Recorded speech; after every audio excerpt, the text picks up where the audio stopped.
On behalf of CME Outfitters, I would like to invite you to today's educational activity entitled Equitable Prenatal Care, Preparing for Future Maternal RSV Vaccinations. Today's program is supported by an educational grant from Pfizer Incorporated.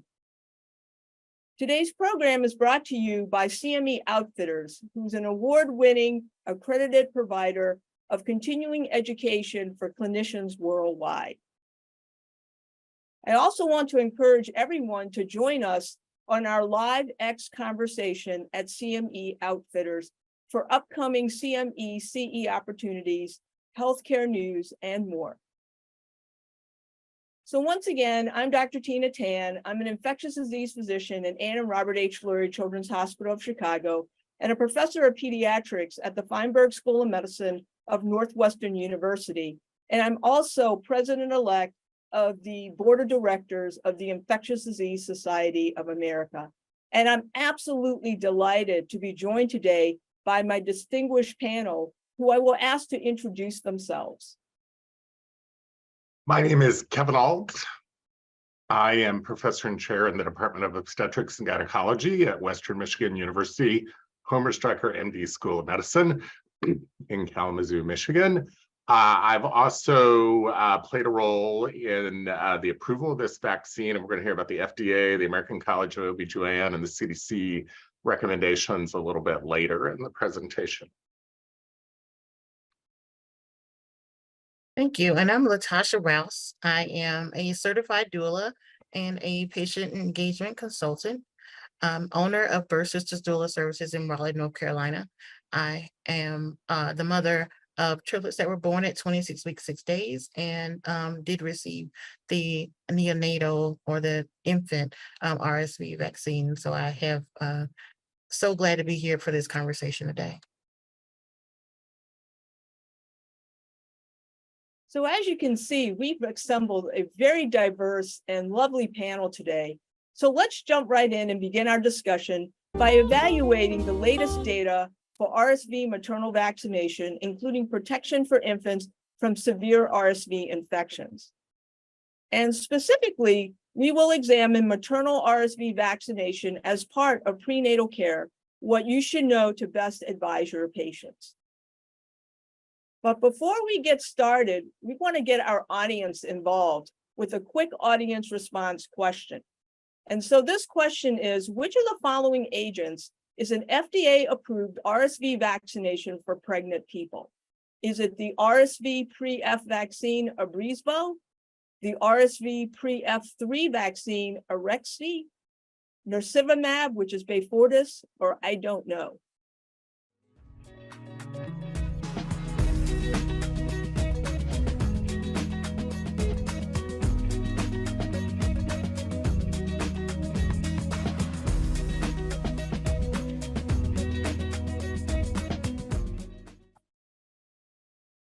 So thank you all for answering. We'll come back to that question and discuss the correct answers later. So before we get started, I just want to go over a very important note. As you may have noticed in our question just now, our activity today will include both generic and brand names of all agents used for both clarity as well as consistency. So now, Dr. Ault, as you mentioned, you've been involved in the RSV clinical trials, and therefore I'd like to have you share with us what we currently know regarding RSV in infants and young children. Well, despite being involved in the trials, I'm not sure I really appreciated the burden of disease due to RSV in the first few months of life until I started digging into this topic a little more. I am an OB/GYN. I too am a parent of a premature baby, and she received palivizumab many years ago after she graduated from the NICU. But this slide tells us that RSV is a leading cause of hospitalizations during the first year of life. And I'm sure we have some pediatricians in the group. I'm sure many of you remember spending January and February in the inpatient ward, maybe when you were a resident, taking care of these infants. But and I like the bolding here. It's the leading cause of hospitalizations in the first year of life, bar none. So I think that's a very important point, and that's what we're trying to prevent with these vaccines. This has been a long, long road to get an RSV vaccine approved. Some of you may have seen Sean O'Leary, who's a pediatrician at the University of Colorado, quoted in the news, and he talks about how long this has been going on. Of course, we had a formalin inactivated vaccine back in the 1960s. That's the way we make flu vaccine, and inactivated polio vaccine, and some of those vaccines that date back to the middle of the last century. However, it was a failure. It caused immunopathology, and it was shelved for a long, long time. Eventually, there was some work done at the NIH with Dr. Barney Graham that identified surface proteins, particularly the prefusion F protein, as a vaccine target. The same group of researchers also worked on surface proteins for COVID, for coronaviruses, and that led to phase 3 trials for adults and pregnant women. As you can see in this timeline, this is such a wonderful timeline. I'm going to steal it for any future talks that I give on this topic. And I'm going to let Dr. Tan talk about this question a little bit. Well, thank you, Dr. Alt. So I'm just going to jump right on in. So this question is, one of your patients is presenting to see you at the community health clinic where you practice. She's 35 weeks pregnant, and she's not really interested in getting the vaccines that should be given during pregnancy. She, however, is open to discussion and asked you why it would be beneficial for her to receive the RSV pre-F vaccine Abrysvo now. Which answer is accurate and individualized for this patient? Is it that the vaccine is only moderately effective to reduce RSV hospitalization as compared to nirsevimab or Beyfortus for neonates, but is safe and well tolerated? Is it that the vaccine was found to significantly reduce RSV-related hospitalization risks and allow you to provide immunity to your infant from the time of birth? 3 is the vaccine found to significantly reduce the risk of babies acquiring RSV from the time of birth within the hospital setting only? Was the vaccine found to reduce the baby's risk of hospitalization or severe RSV even further when concurrently given with nirsevimab or Beyfortus to the infant after birth? Or I don't know.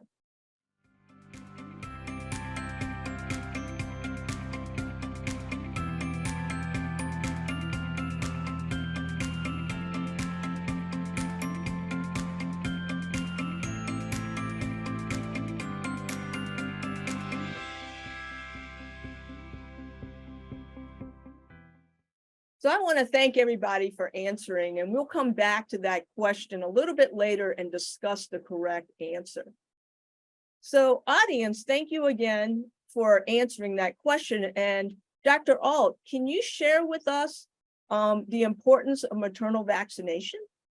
Well, this is something we all learned in medical school and continues to be practical. There are several vaccines that protect newborns, including the vaccine we're talking about tonight through this mechanism. There's passage of maternal immunoglobulin, IgG, from the maternal circulation across the placenta by active transport into the fetal circulation. And the IgG that a newborn has when it's born with, this is the mechanism that it has to protect itself against some of these infections during the newborn period. The breast is not shown here, but it's some of the same mechanisms plus IgA antibodies. There are plasma cells resident in the breast that produce lots of IgG and IgA and provide protection through that route as well. Well, I'm not able to advance here, so let's see. Aha. Small technical difficulty, I apologize for this. So this is the answer to the question you just saw a few minutes ago, and it's also the results from the New England Journal of Medicine publication from a few months ago, we actually used this for a journal club for the OBGYN residents, but it's the classic placebo-controlled blinded trial. And one of the outcomes is medically attended severe RSV-associated lower respiratory tract infection. And the blue line here is the placebo group, and the goldish line there is the vaccinated group. And as you can see, those lines diverge very quickly within the first few months of life, and that protection is sustained for 180 days and effective for hospitalization. And so, this is very good news as far as protection goes, and offers protection against hospitalization and severe disease in this vulnerable first few months of life. This vaccine was found to be safe, as you might imagine, from a vaccine versus placebo trial, that the most common adverse events were related to injection site and were more common than placebo as far as injection site pain, muscle pain, and headache was a little bit more common. So not anything unusual than you'd see in most vaccine trials versus saline placebo. There were no serious adverse events related to the vaccine in this trial.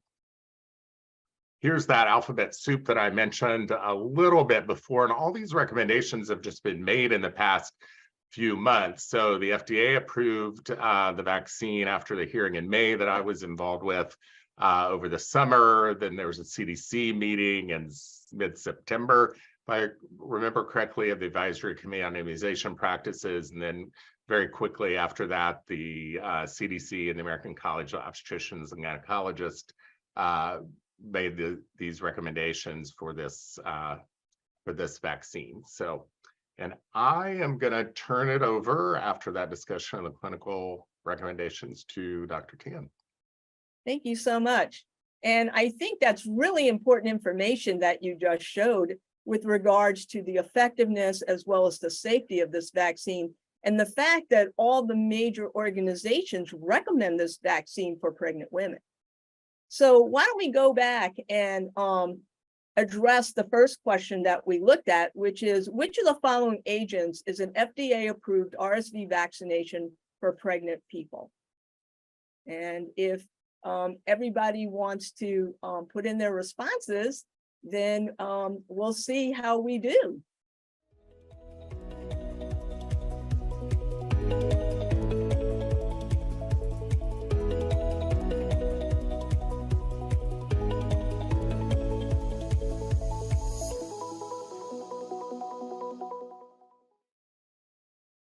Oh my gosh, you guys did great. I mean, this basically shows that, we're able to learn, we're all learning, and that's fantastic. But, as always, there's still much more to learn, but I think that's fantastic. If you look at the correct answer, which is A, and, there was a 30% response pre-test and a 92% response post-test. So I think that's absolutely fabulous. So let's now discuss how to assess the impact of RSV disease on infants, on pregnant individuals, and the healthcare system at large, particularly among underserved populations. And in particular, we're now going to discuss disparities in prenatal care as this relates to RSV for infants, pregnant individuals, and the underserved community. So as Dr. Auld pointed out, RSV is one of the most common causes of acute respiratory tract infection in people of all ages. And RSV here in the US typically circulates in the fall, the winter, and spring. So that usually encompasses the beginning of October to the end of March. And each year in the US, RSV leads to approximately 2.1 million outpatient non-hospitalization visits among children younger than 5 years of age, with the vast majority of the cases of infection occurring in full-term, healthy infants under 6 months of age. And this can also cause fairly severe infection in older individuals, with up to 1.4 million outpatient visits among adults 65 years of age and older. it can result in up to 80,000 hospitalizations among children younger than 5 years of age, 160,000 hospitalizations among adults 65 years of age and older. And notice the number of deaths that we see in this older population, 10,000 deaths among adults 65 years of age and older, and around 300 deaths a year in children younger than 5 years of age. If you look at the risk factors for severe RSV illness, we can see that premature birth, as Dr. Alt and Ms. Rouse both pointed out, they had premature infants that were protected with RSV monoclonal antibody. But notice that very young infants, especially those under 6 months of age, especially those in the first 2 to 3 months of age, are at very high risk for having severe RSV disease if they get infected. Also notice that American Indian and Alaskan Native infants and children are at particularly high risk for severe RSV disease. Anyone living in crowded living conditions, any person with chronic lung, chronic heart, and anyone with a weakened immune system, all are at increased risk for severe RSV illness, as well as those individuals that have neuromuscular disorders. And if you look at the economic impact of RSV, it is massive. While RSV hospitalization of premature infants can cost up to 5.6 times that of a full-term infants account for 82% of the RSV hospitalizations and 70% of the RSV hospitalization costs. I think what's even more eye-opening is that infants that are insured through Medicaid were found to be 91% more likely than commercially insured infants to be hospitalized for RSV in their first year of life. And medically attended RSV care in infants costs on an annual basis over $709 million. And if you look at the amount per birth, you can see that it's $187 for overall births, but it's $227 per publicly funded birth. So you can see that there is a health disparity that is occurring here. We look at the RSV hospitalizations that we're seeing with our last RSV surge, which was at the end of 2022 and the beginning of 2023, we know that the RSV hospitalization rates at the peak of the surge were about 5 per 100,000, which is about 4 times what was seen pre-pandemic. There were 3 to 4 times the number of infants and children being hospitalized compared to prior years, with an increased number of older children requiring hospitalization. And the other thing which is important to point out is that there were up to 2 times the number of adults, including pregnant women, being hospitalized compared to prior years during this last RSV surge.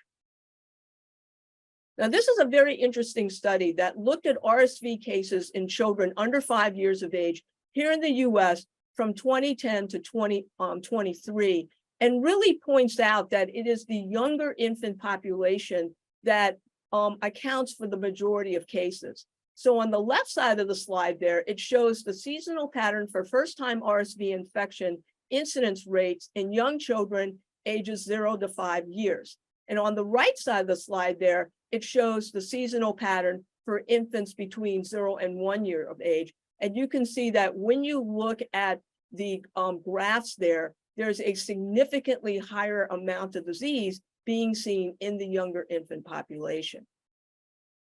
What's also very interesting is to look at in whom the infections are occurring in. And here, what they looked at was that they broke the 0 to 5 year old population down into those that were white, Hispanic, and Black. And what they found in the 2022-2023 surge was that the peak incidence rate of RSV was 2 to 3 times higher in Black and Hispanic infants and children compared to white infants and children. So again, really showing a health disparity. What we know is that RSV among American Indians and Alaskan Native children also occurs more frequently.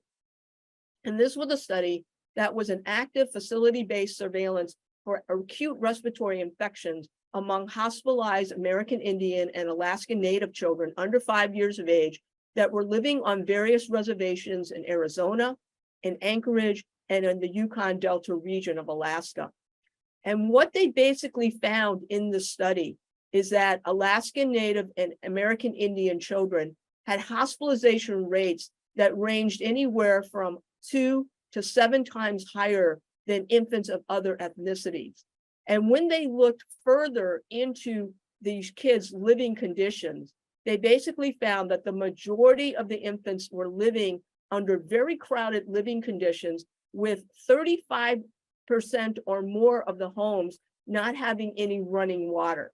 So you can see that these individuals are living in rural areas with a lot of other people and in circumstances where access to healthcare is much less available than in other regions of the United States. But again, it really points out that these children are at much higher risk for hospitalization and severe complications when they get RSV disease. So the other thing that is really important to recognize is the recommendations by the CDC relevant to pregnant women and infants with regards to vaccination and monoclonal antibody. And the CDC recommends that either maternal RSV pre-F, the Abruzvo vaccine, be received during pregnancy, or nirsevimab or Beyfortus be given to the infant after birth to prevent RSV-associated lower respiratory tract infection. But both of these are not needed for the vast majority of infants. If you look at the RSV immunizations that are available, the one that we're giving pregnant women is the RSV pre-F Abruzvo vaccine, which is an unadjuvanted bivalent recombinant prefusion F protein vaccine given as a single dose. And then the nirsevimab or Beyfortus is the longer duration monoclonal antibody that's indicated for neonates and infants under 8 months of age that are born during or entering their first RSV season, or to children who remain vulnerable to severe RSV disease through their second RSV season. So let's go back to the question that was asked before. This is the question where one of your patients is presenting to see you at the community health center where you practice. She's 35 weeks pregnant and is not really interested in getting the vaccines that are recommended during pregnancy. She is, however, open to discussion and asks you why it would be beneficial for her to receive the RSV pre-F vaccine Abruzvo now. So which answer is accurate and individualized for this patient? And you guys can basically put in your responses, and then we'll see how we do.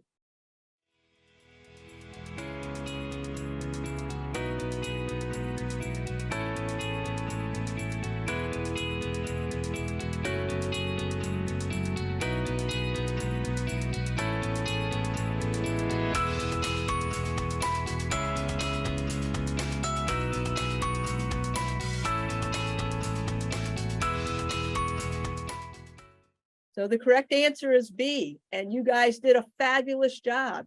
You can see there that pre-test 49%, post-test over 75%. So it really highlights that we are learning something during this particular session, and we have more things to learn. But I think this is really, really impressive. So let's pause to answer a question before we moved on. And the question here is, which of the following is the most appropriate way to overcome barriers to maternal RSV vaccination in practice? Is it to ensure the patient that there is nothing to fear regarding vaccination? To explain based on health literacy of the patient what the vaccines are and why they're important to receive? Give the same standardized information about vaccines to all patients, or require vaccination discussions for future appointments? So if everybody wants to answer the question.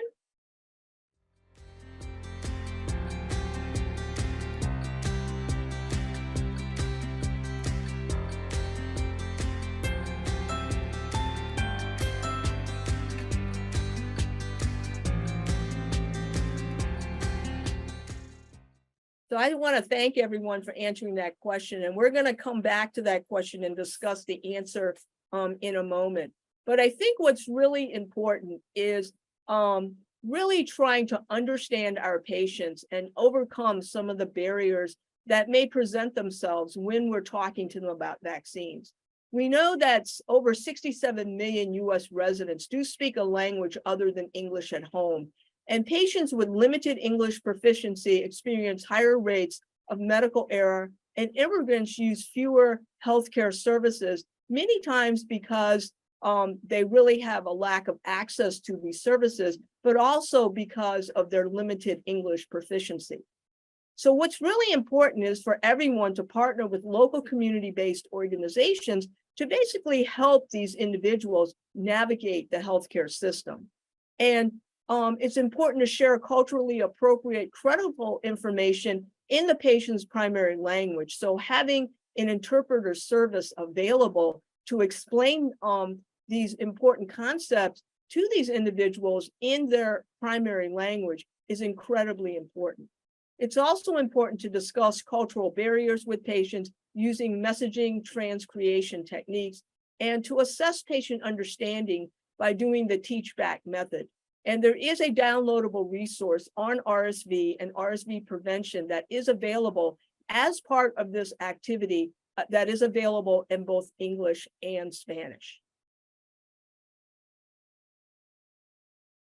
So basically, this is for everyone, but this looks at the guidance that you can provide on overcoming barriers to maternal vaccination uptake.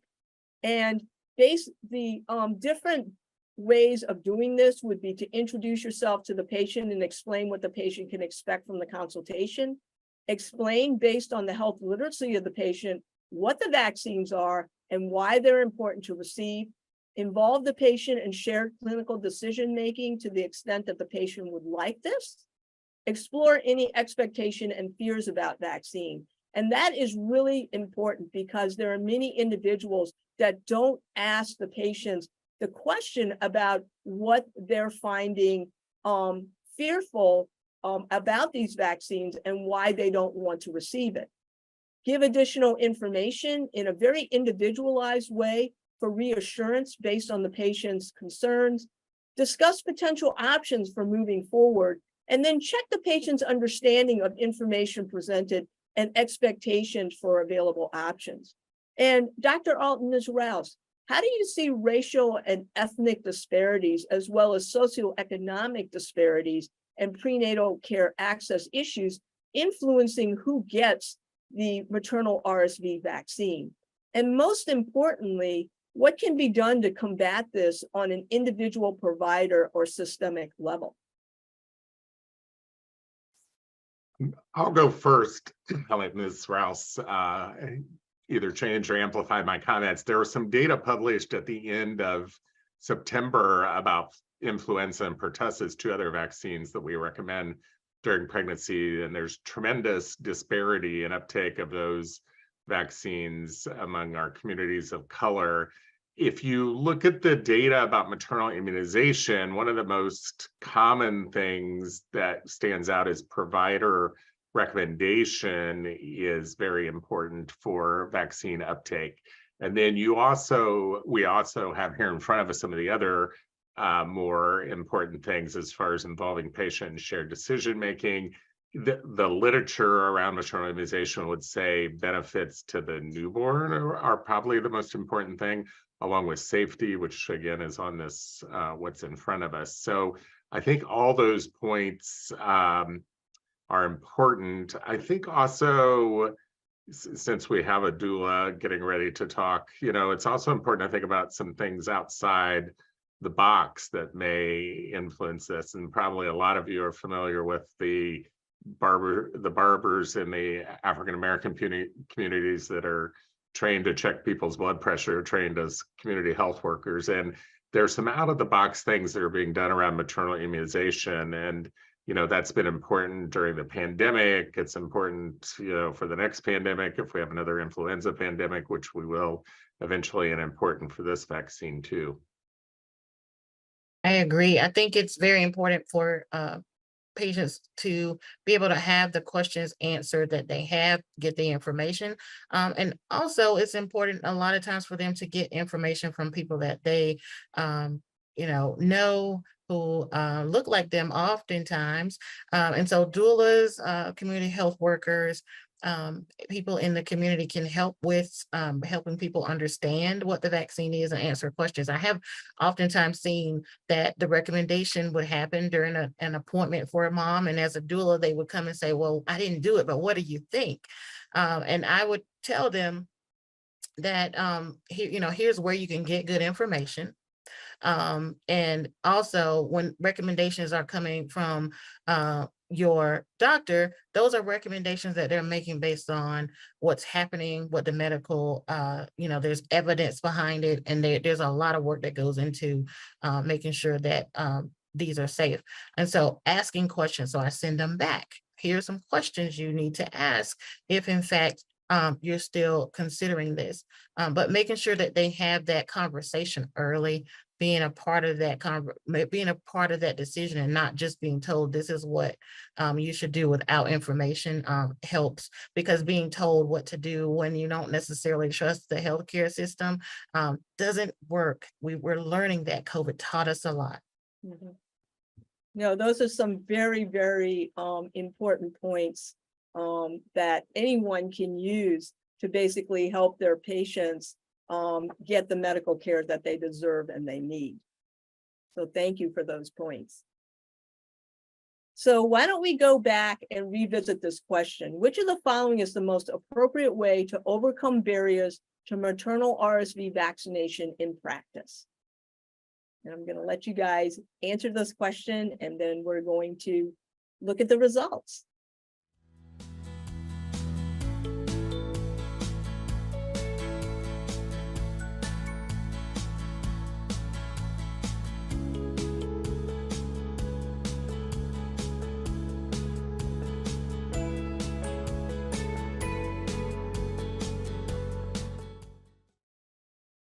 Excellent. You guys really understand the importance of health literacy of the patient, what the vaccines are, and why they're important to receive. So great job, everyone. Great job. So some key takeaway points from what we've just learned is that we know that RSV can cause serious illness in infants, children, and adults, with those under 2 years of age, and then the older adults, 65 years of age and older, being at the highest risk. And vaccination is the best preventative method of protecting individuals from developing severe RSV, lower respiratory tract disease, complications, hospitalization, and death. And an RSV vaccination for moms and a maternal antibody for infants, unfortunately, there is a limited supply of antibody. The 100 milligram dose currently are available, and they are the best methods of providing protection to infants, children, pregnant women, and older adults against RSV disease. So now we're going to delve into actionable strategies to address real-world implementation-related challenges of maternal RSV vaccination, with a focus on guidelines and tools to overcome barriers to access. And Ms. Latasha Rouse will now provide us with some insight into how we, as providers, can navigate implementation-related challenges with maternal RSV vaccination. Now, Ms. Rouse, not all of our audience may be familiar with what a birth doula does. So can you now share with us what a birth doula does and your story on how you became a birth doula? Absolutely. So the definition of a birth doula is someone who is professionally trained on continuous physical support, emotional support, and informational support of a mother before, during, and after childbirth to help her to achieve the highest and most satisfying experience possible. And so I became a doula after working on several initiatives in my state and nationally, and learning about the gaps that exist in healthcare and how information is oftentimes not given to patients and families, including my own experience, in a way that I could understand it. And I knew how to ask the questions. I usually got home and I had questions that I couldn't ask during the appointment. Things happened so quickly.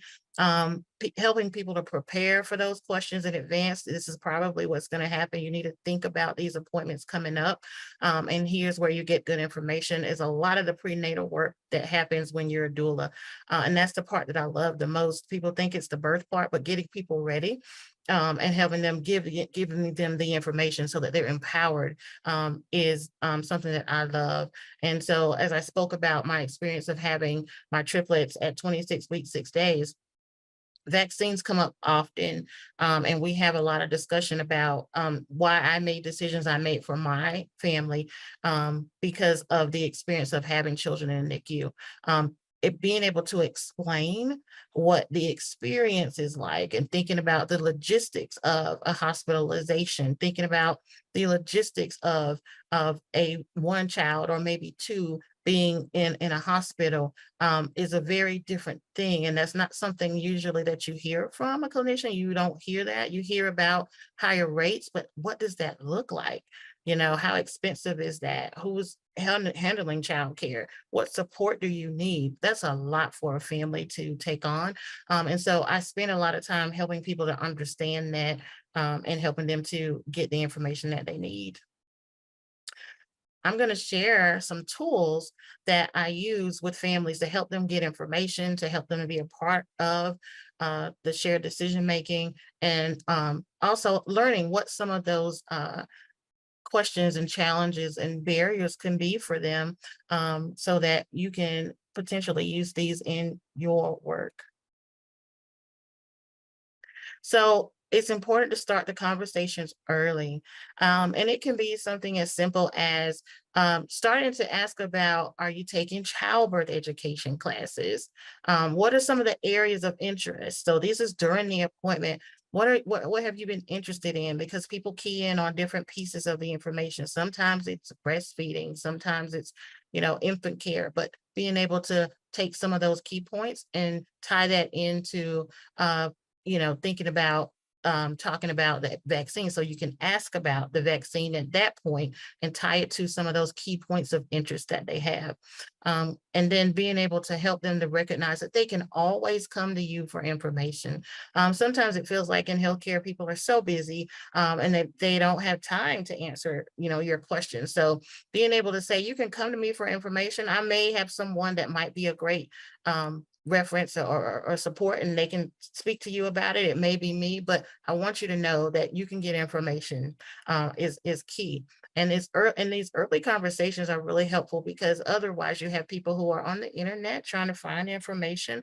And the internet is very confusing for patients and families. And it creates a lot of frustration because they're trying to find information, but they don't know where to look. And you can't tell what's good information on TikTok. So being able to know that they have a place to come for information is important. So Ms. Rouse, what happens if you're bringing up the maternal RSV vaccine to one of your patients and the patient is just adamantly against receiving it? How do you bring it up again? So for that, I let it go for a little while. I'm in communication with my clients every single week at minimum, right? So this conversation will get picked back up in a couple of weeks. You got an appointment coming up. They're probably going to ask you about it. Have you gotten any information from the sources that I gave you that were helpful to you? Where do you stand now? I just wanted to check in and see where you are because I know you were still working on getting information. And I would put it in a way that you're still getting information, even though knowing that they were pretty adamant about it. And usually they will have other questions. And so once you start to give them that additional information and you start to understand what they have probably been told and where they're getting their information from, you can then provide them with, that redirect. But that can help as we approach it as you're still getting information. And what benefits of the maternal RSV vaccine seem to be the most motivating to mothers to get it who are considering getting it? Usually it is the protection for the baby. And once people understand the protection for the baby, that is something that is really like the big motivator. It becomes the baby. That's how you know, people are usually motivated when they're pregnant. They don't think as much about themselves unless they have something special or something that's going on outside of the norm. They're thinking about the baby. Yeah, great questions. So this tool, this brain tool, is a tool that I often use throughout the journey in healthcare for pregnant people, because they have not had the experience most of the time when they're pregnant. This is their first time even going to a hospital a lot of times. So I introduced this tool very early, and I have them use it as they start to make decisions and start to learn about information and when interventions will be introduced. And it's called the brain tool. And it just says, what are some of the benefits? What are some of the risks, the alternatives? Mom, what does your intuition say? What happens if we don't do this now, or we don't do this at all, right? So being able to get that information, that gives you all the information that you can possibly need to kind of learn more about it. And in this, what happens if we don't do this now or not at all, being able to describe the experience of what a hospitalization, what things people have to think about if that were to happen, and how likely a hospitalization is for a baby who does come down with RSV, is a part of that. What happens now if we don't do it right now? But going through this gives them a tool that they can use throughout their healthcare journey. And it gives them a way to make sure that they've asked the questions and they've gotten them all in. So now that we've kind of gone through this, now, is there anything else? And you're empowering them to get the information that they need. Okay. And then finally, motivational interviewing is something that a lot of people do speak about, but they are not necessarily using often because it is something that gets tucked away, but it's very powerful in these scenarios. We've heard people already state, you want to understand what some of the barriers are. So using motivational interviewing, this rule helps you to move through the conversation. So you want to resist, telling them what to do. The recommendation is that I recommend that you would get this, but not, I'm going to give you, you're going to do this. And in practice, people don't necessarily like that. And then thinking about, understanding their motivation. What are some of the values that they have? What are some of the needs and motivations?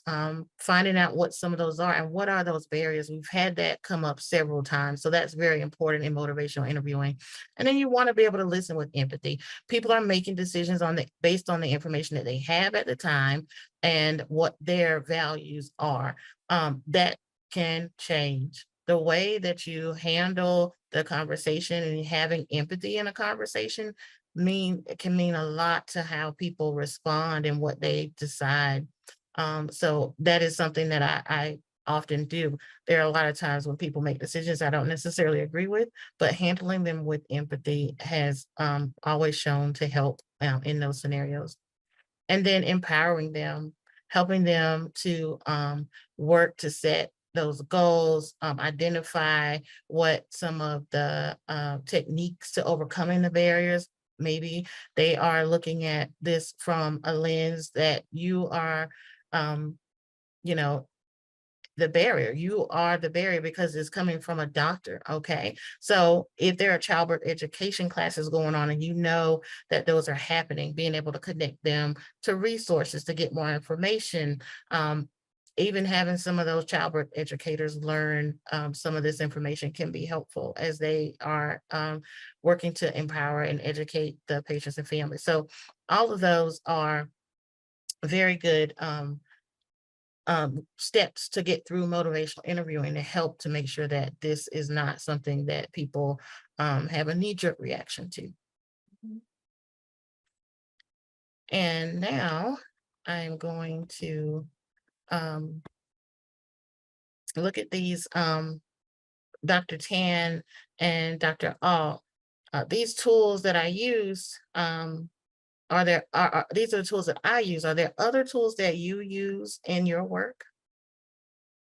Well, I mean, you brought up some really important points. And I think when you look at motivational interviewing, what I found the most useful is listening with empathy and understanding where a person is coming from. Because many people will tell you that, a lot of times when people talk to them, they say, you have to do this. And they don't want to listen to them with regards to why they have some reservations about doing it. Right. So it really is very, very useful when you can listen to them and understand where they're coming from and seeing it from their lens so that you can provide them with the information to help them better make a decision. Can I ask a question? It's going to lead to an answer to the question you just said. So, Ms. Rouse, when if somebody has adequate prenatal care and it's the middle of their pregnancy, so 20 weeks, do you talk to them about what's coming up at the next couple of visits, because they're spaced 3 or 4 weeks apart? And what do you tell them about those? There's a fair amount that goes on the next 2 or 3 visits. What do you tell your clients about that? So I tell them about all the visits that are coming up for sure, prepare them for what questions that they already had going into these about what they're feeling and experiencing, if there have been anything persistent happening. And then if there will be these conversations and they haven't had it yet, I will say this is probably going to be a conversation that's coming up. So vaccines or any other thing. So I do prepare them for those visits. And usually when they are prepared and they go in prepared, I find that they do make better decisions. They don't feel rushed. They don't feel stressed during the visits. And they've had some time to think about what might be coming. So that's important to help people to know what's coming at the next visits. And that doesn't necessarily have to be a doula. That could be something that people have like on a sheet that says, here are the visits that are coming. And these are, some of the topics that you might discuss. That could be something that people prepare. And that way these conversations start early. I mean, one of the recommendations about vaccination during pregnancy is about a decade old, the pertussis or the Tdap booster. And, we purposely, we being the CDC and ACOG, purposely link that to the diabetes screening that we do about 24 to 28 weeks. And this one's a little later. So while you were talking about your methods, I thought, well, you can prep the patient for what's going to happen after 28 weeks. There's a whole series of things there that checking for anemia and checking for diabetes and giving the pertussis booster to prevent whooping cough in the newborn period. There's a whole series of things that lead up to giving this vaccine. Yes, absolutely. Yeah. And those are the road to people understanding. All of these tie together. Yes. Well, thank you both for such a stimulating discussion. So now, before we get to our question and answer session, I want to offer some SMART goals, which are specific action items that all of us can use immediately in our practices. And these SMART goals stand for specific, measurable, attainable, relevant, and timely goals. And these include evaluating the available phase 3 clinical trial data for the RSV vaccines, particularly from the Maternal trial behind the FDA approval of the only maternal RSV vaccine, Abrysvo, making a strong recommendation for eligible pregnant women between 32 and 36 weeks of pregnancy to receive the maternal RSV vaccine, and using techniques as we just discussed, such as motivational interviewing, to encourage the pregnant patients to receive the recommended vaccines that have been shown to improve health outcome. And I think that is really important because this is a way to level the playing field, because we know that there are certain individuals that, for a variety of reasons are at increased risk for RSV complications, and their infants are at increased risk for RSV complications and hospitalizations. So this is a way to get everyone of every ethnicity vaccinated so that we're able to provide protection for everyone. So let's get into the questions. And for the audience to ask a question, select the Ask Question tab below the slide viewer, and please include the faculty member's name if the question is specifically for them. Okay. And so there are a couple of questions here. One is there a certain gestational age that is best to get the vaccine? And can they get it with Tdap vaccine, flu vaccine, or COVID booster? And yes. Can you say yes to all those? Is that, is that one of my options? Gestational age is 32 to 36 weeks. And Dr. Altz?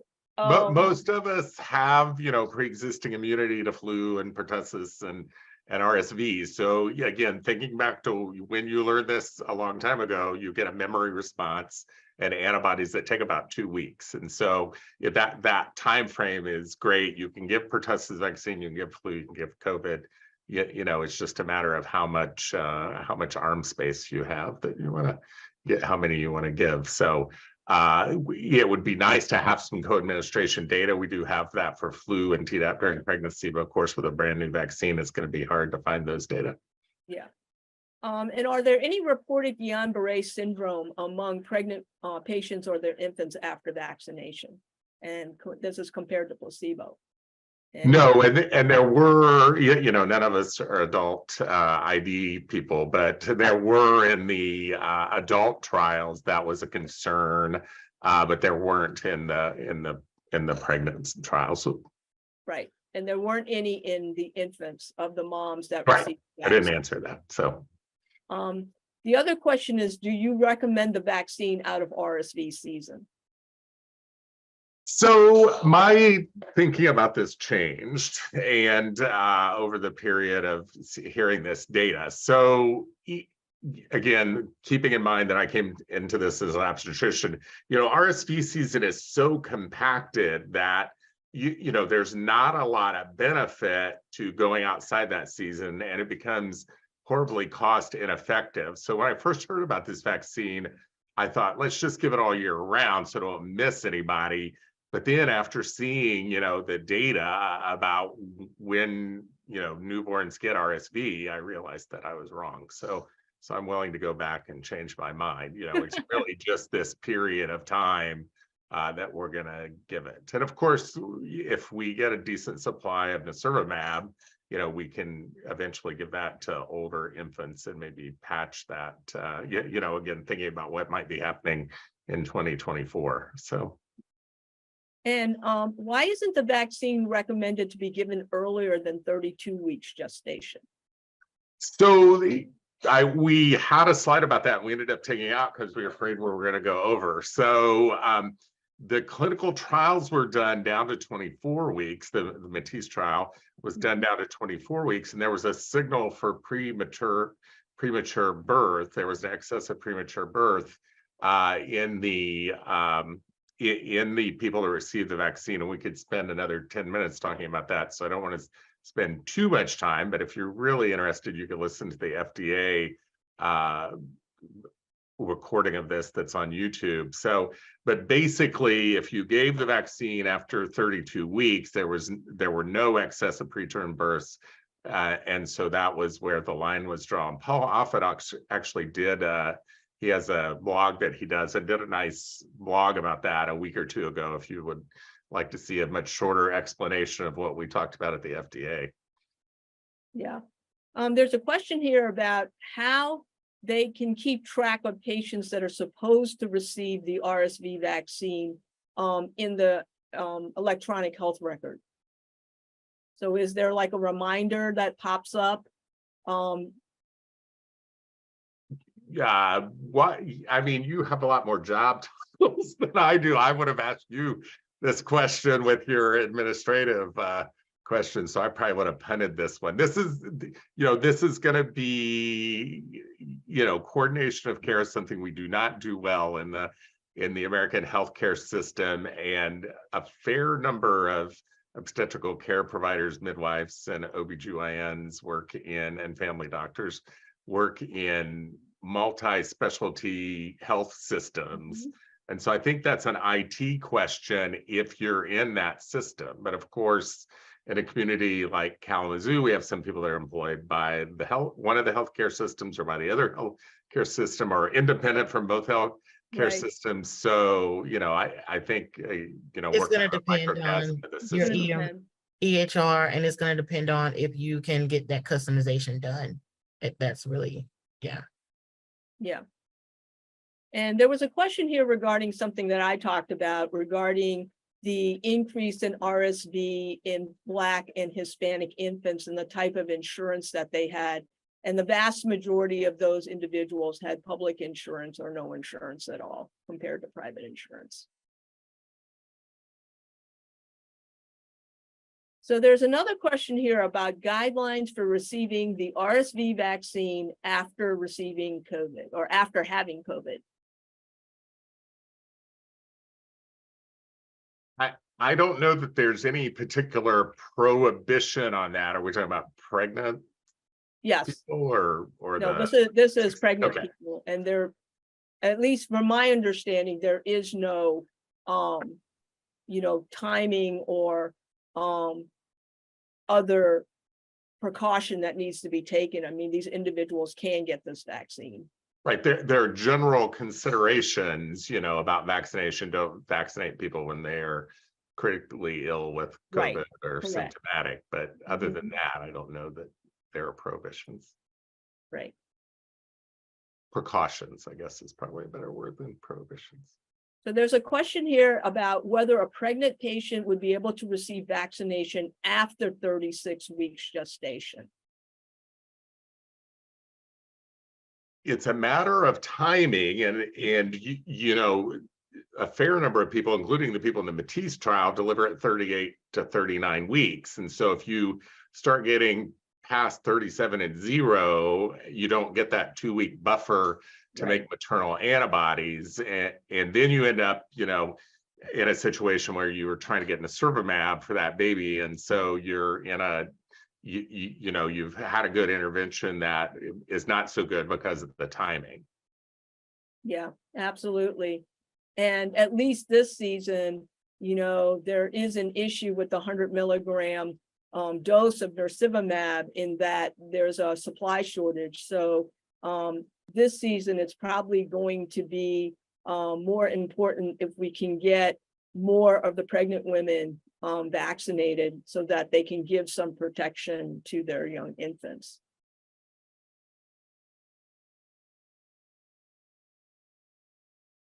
So there's a question here about when we talk about RSV season, is it the time the baby is born or simply when the woman is at 32 to 36 weeks entering RSV season?